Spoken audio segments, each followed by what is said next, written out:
When love fades. The first time Daniel saw Mary, she was standing in the rain, laughing as the wind tossed her scarf around.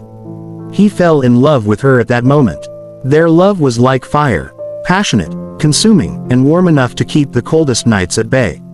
They promised each other forever, standing before family and friends, believing that love alone would be enough to hold them together. But life is cruel sometimes. At first, it was small things, like a forgotten goodnight, a missed phone call, a sigh too heavy for its own weight. Then, the silences grew longer, their conversations turned into complaints, and their laughter became a distant memory.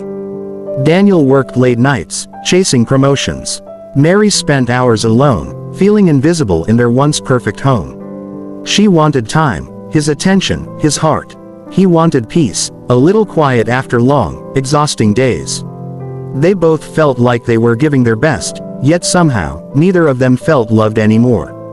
One evening, Mary set the table for two, lighting candles like she used to. She made his favorite meal, hoping to find the man she married in the weary stranger who now slept beside her. But Daniel came home late, his eyes barely meeting hers as he muttered, "I already ate at work." Something inside her cracked. "I can't do this anymore," she whispered. Daniel looked at her then, really looked at her for the first time in months. He saw the sadness in her eyes, the exhaustion in her frame. And he knew he had lost her long before those words left her lips. They fought that night, not with screams, but with all the words they never said when it mattered.